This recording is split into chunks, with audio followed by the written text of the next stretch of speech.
These meatballs simmer low and slow in a rich, silky marinara, filling the kitchen with an aroma so good it will draw everyone in before they're even done cooking.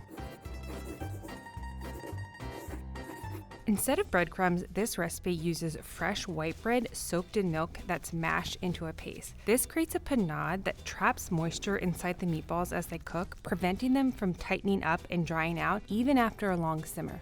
I did try versions with panko and dry breadcrumbs, and they're definitely good, but they don't have that melt in your mouth texture of a meatball with panade. If you don't have fresh bread, you can also use dry breadcrumbs, just make sure you soak them in milk. Using both pork and beef gives you the best of both worlds. Beef brings structure and savory depth, while the pork adds fat and juiciness. Italian sausage can be tempting, but all that built-in seasoning can overpower the meatballs and compete with the sauce. Plain ground pork gives you much more control over the salt and keeps the flavor balanced and versatile. A small amount of finely chopped mortadella melts into the mixture as it cooks, adding seasoning, richness, and that unmistakable restaurant-style quality. I also tried this with prosciutto. That was my second choice, but I found the mortadella melted better into the meatballs. I actually learned this mortadella trick from a restaurant in New York City. It was truly life-changing, and I never went back. Traditionally, many old-school Nona recipes use veal for tenderness and a delicate texture, but we found mortadella delivers the same softness and richness, and it was much easier to find in stores.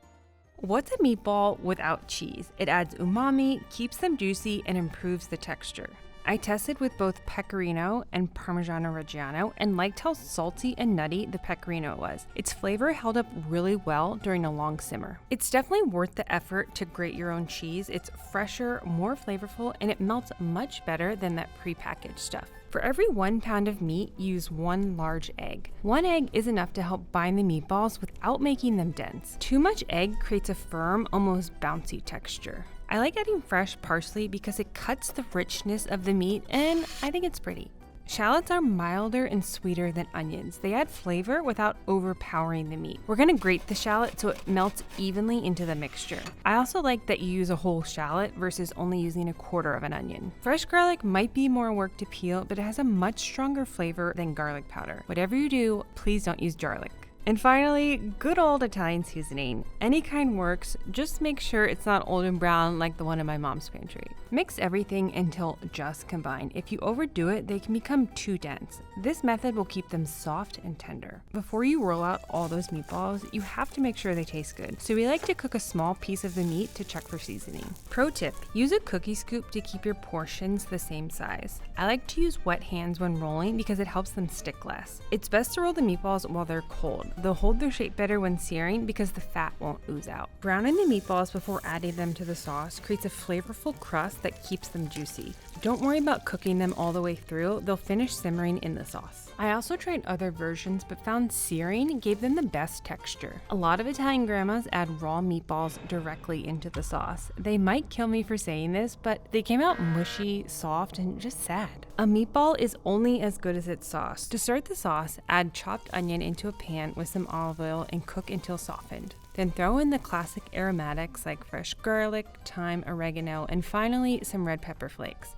We're adding the pepper here so they bloom. If you add them at the end, then you'll get random pockets of heat. Not ideal. A little tomato paste goes a long way. It adds deep tomato flavor and gives the sauce richness instead of a raw taste. Cook the paste until it turns a brick red color. When testing, we tried versions with pureed, crushed, and whole. We liked crushing whole canned tomatoes by hand. They're usually better quality, and it let me control the texture, chunky, smooth, whatever I want, while keeping the sauce tasting bright and fresh. If you can, it's worth the splurge to use San Marzano tomatoes. They're sweeter and less acidic, so the sauce stays smooth and balanced even after a long simmer. It's not traditional, but I learned this trick from iconic Italian chef Marcella Hazan. Butter. It adds this smooth, velvety richness that you can't get any other way. It's a must in the tasty kitchen. The sauce simmers on its own first to concentrate the flavor. Then the meatballs are added and it's cooked low and slow for 2 hours. The long simmer is what brings everything together so the flavors really melt. Traditionally in Italy, meatballs are served on their own. Spaghetti with meatballs is more of an Italian-American thing, so we're serving ours with extra sauce, crusty bread, and a generous sprinkle of pecorino. Thanks for rolling along with me, and I'll meet you back here next time.